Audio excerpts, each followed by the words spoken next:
মাত্রই আমি গার্ডেন থেকে কিছু শাকসবজি নিয়ে আসলাম, ভাবলাম যে এগুলোকে ওয়াশ করব। আর এখনই আমার এই যে ছেলে বাবুটা এসে ওর হচ্ছে এখন শাওয়ার নিতে ইচ্ছে করেছে। ও হচ্ছে আমার এই 3টা পাখি বাচ্চার মধ্যে সব থেকে এই জিনিসটা পছন্দ করে, ওর গরম একটু বেশি।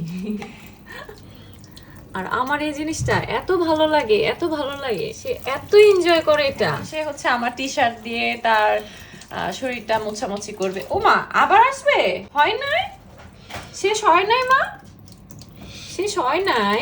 পানি তো একটু ঠান্ডাও বের হচ্ছে, দেখি একটু গরম করে দিই পানিটা আরেকবার। এই যে আস্তে আস্তে গরম বের হবে। আচ্ছা তোমরা কিন্তু ভেবো না যে পানি ঠান্ডা, হ্যাঁ কি মজা। পানি হচ্ছে এটা গরম, মানে অনেক গরম না অনেক ঠান্ডা না। বাবা ঠান্ডা লেগে যাবে তো, ঘরের মধ্যে এসি অন করা আছে, ঠান্ডা লেগে যাবে। যান বাবা, শেষ হয় নাই ওর না, একবার শুরু করলে আর শেষ হয় না ওর, মানে এত পছন্দ না এটা। আর করো না বাবা, ঠান্ডা লেগে যাবে। আর না ঠান্ডা। সবাইকে বাই বাই দিয়ে দাও। বাই বাই বলো সবাই আমাকে দেখেছো এতক্ষণ, Bye সবাইকে bye. Thank you so much, bye bye. আমি একদম ফ্রেশ, আমি একদম ফ্রেশ।